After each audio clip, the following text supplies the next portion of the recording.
Communication skill শুনি আহিছে নহয় সৰুৰে পৰা আটাইতকৈ ডাঙৰ কলা হ'ল এই কমিউনিকেশ্যন স্কিল ক'ত নালাগে বাৰু এই কমিউনিকেশ্যন স্কিল কোনো অচিনাকি মানুহৰ লগত কথা পাতিবৰ হ'লে তাত কি লাগিব এই কমিউনিকেশ্যন স্কিল কোনো ছোৱালী বা ল'ৰাক যদি আপুনি পছন্দ কৰে তেওঁৰ সৈতে দুই এষাৰ কথা পাতিবলৈকো কি লাগিব আপোনাৰ এই কমিউনিকেশ্যন স্কিল স্কুল কলেজ ইউনিভাৰ্চিটিতো দূৰৰে কথা আনকি উঠোতে বহুতে খাওঁতে শুওঁতে অলমষ্ট সকলো সময়তেই প্ৰয়োজন আমাক এই কথা কোৱাৰ কলা কিন্তু দুখ লগা কথা হ'ল আমাৰ মাজত প্ৰায় 80 পৰা 90% মানুহৰে নাহে এই কমিউনিকেশ্যন স্কিল ঘৰত যিমানে চিঞৰ বাখৰ নকৰো কিয় কিন্তু যেতিয়া দুই এজন অচিনাকি মানুহৰ পাল্লাত পৰো তেতিয়া কি কওঁ কি নকওঁ একো গমকে নাপাওঁ যাৰ ফলত আমাৰ প্ৰথম ইমপ্ৰেছন ইমানেই বেয়া হয় যে লাজত আমাৰ অৱস্থাই ব্যৱস্থা হৈ পৰে এনেকুৱা ধৰণৰ চিন্তা ভাৱনা আমাৰ মনলৈ অহা আৰম্ভ কৰে যে সেইবোৰ আৰু প্ৰকাশ কৰিবলৈ কোনো ভাষা বিচাৰি পোৱা নাযায় যে আমাৰ নিচিনা পাগল চাগে পৃথিৱীত দ্বিতীয়জন নাই মই সৰুৰে পৰা এনেকুৱাই মোৰ লাওখোলাত অকল গোবৰে ভৰা মই চাগে জীৱনত একো কৰিব নোৱাৰিম ঠিক এনেকুৱা ধৰণৰ 50টা কথা আমাক একেলগে আমনি কৰা ষ্টাৰ্ট কৰে সেয়েহে আজি ভাবিলোঁ এনেকুৱা 3টা টেকনিক্স শ্বেয়াৰ কৰিম যাৰ দ্বাৰা আমি পৃথিৱীত যিকোনো মানুহৰ সৈতে যিকোনো পাৰ্টি বা গেদাৰিঙত অচিনাকি মানুহৰ সৈতে কথা বতৰা কিদৰে ষ্টাৰ্ট কৰিব পাৰি আনকি মাত্ৰ 3টা কৌশল শুনাৰ পিছতে আপোনাক মানুহে ইমান সন্মান দিব যে মানুহে আপোনাক বিচাৰি উলিয়াই কথা পাতিবৰ বাবে চেষ্টা কৰিব সেয়ে আহক অকণো সময় নষ্ট নকৰি ডাইৰেক্ট আহক কামৰ কথাত প্ৰথম টেকনিকটোৱে হ'ল ৱাজিত টেকনিক ৱাজিত কি ৱাজিত হ'ল এনেকুৱা এটা বস্তু যে আপুনি কোনো বিয়া ঘৰত পাৰ্টি বা স্কুল কলেজতো লৈ যাব পাৰে যাৰ বাবে আপুনি বাকি সকলোতকৈ অলপ কুল দেখাত হ'ব যাৰ ফলত যিকোনো স্মাৰ্ট মানুহ এজনে আপোনাক সোধাত বহুত আগ্ৰহী হ'ব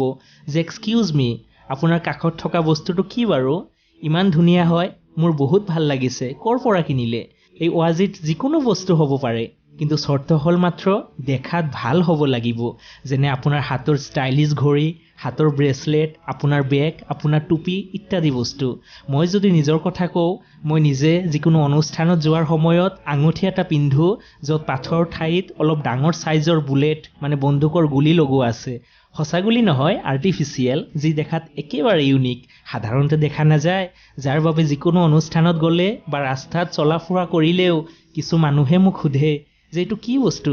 যেহেতু মোৰ হাতত চান্স থাকে তেতিয়া যদি মানুহজন অলপ ইন্টাৰেষ্টিং লাগে তেন্তে কনভাৰজেশ্যন আগবঢ়াও আৰু যদি নালাগে তেন্তে সিম্পল উত্তৰ দি সমাপ্ত কৰোঁ কাৰণ কন্ট্ৰোল মোৰ হাততে থাকে একেদৰে যিকোনো অনুষ্ঠানত বা যিকোনো ঠাইত আপুনি কোনো ছোৱালী বা স্মাৰ্ট মানুহ এজনৰ সৈতে কথা পাতিবলৈ মন গ'লে আপুনিও এই ৱাজিত টেকনিক ইউজ কৰিব পাৰে আপুনি কেৱল সন্মুখত থকা মানুহজনক বা মানুহজনীক ভালকে নটিচ কৰিলেই হ'ল যে মানুহজন বা মানুহজনী যিকোনো বেলেগ কিবা ইউনিক বস্তু কেৰি কৰিছে নেকি বা পিন্ধিছে নেকি যদি এনেকুৱা হয় তেন্তে আপুনি মাত্ৰ তেওঁৰ কাষলৈ গৈ বিনম্ৰভাৱে সোধক এক্সকিউজ মি বেয়া নাপাব মই ৰখিব নোৱাৰিলোঁ আপোনাৰ বাৰু এই বস্তুটো কি ইমান ধুনীয়া আৰু এনেকুৱাভাৱে ষ্টাৰ্ট হ'ব পাৰে আপোনালোকৰ কথা বতৰা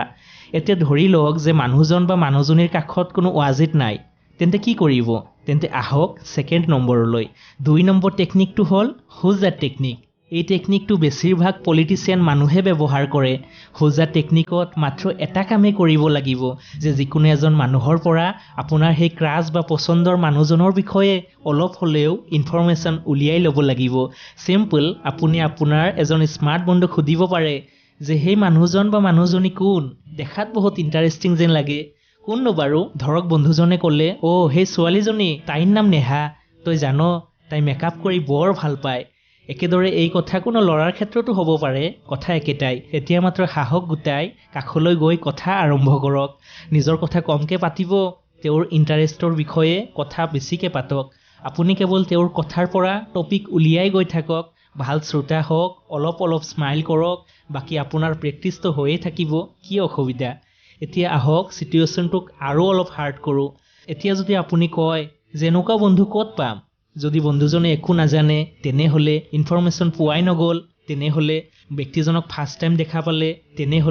তেন্তে আহক 3 নম্বৰলৈ ইপছ ড্ৰপিং টেকনিক এই পন্থা যিকোনো হাইলি ইন্টেলিজেন্ট মানুহ বা পলিটিচিয়ানে ব্যৱহাৰ বেছি কৰে ধৰক এখন বিয়া ঘৰত বা ফাংচনত বা যিকোনো পাৰ্টিত আপোনাৰ সেই ক্ৰাছজনীক আপুনি দেখা পালে বুজোৱাৰ বাবে কৈছো আৰু ভয়ে হলেও সাহস গুটালে কথা কোৱাৰ বাবে কিন্তু কণ্ডিশ্যনটো হ'ল এতিয়া কথা কোৱাৰ বাবে কিবা বাহানাটো থাকিব লাগিব ন।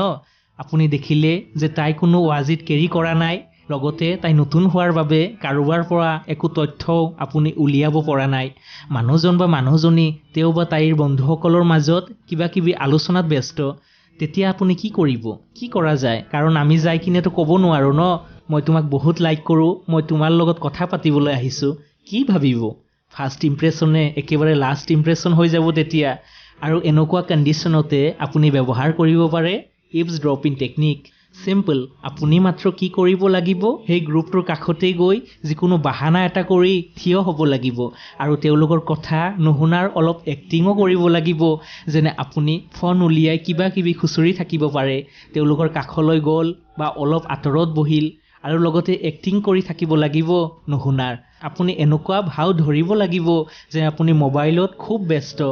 আৰু যেতিয়াই তেওঁলোকৰ কথাৰ মাজত এনেকুৱা শব্দ আপুনি বিচাৰি পায় যাৰ সহায়ত আপুনি কিবা এটা সুধিব পাৰে, তেতিয়াই আপুনি কথা আৰম্ভ কৰিব পাৰে। যেনে এক্সকিউজ মি প্লিজ, বেয়া নাপাবা, আচলতে মই তোমালোকৰ কথা নুশুনাকৈ থাকিব নোৱাৰিলোঁ। ইমান ইণ্টাৰেষ্টিং লাগিছে মোৰ, কাজিৰঙাৰ বিষয়ে ইমান ধুনীয়া আলোচনা, ভেৰি ইণ্টাৰেষ্টিং। আমি অহা মাহত ট্ৰিপ এটা কৰিছোঁ, কিবা ছাজেশ্যন দিবা নেকি মোক?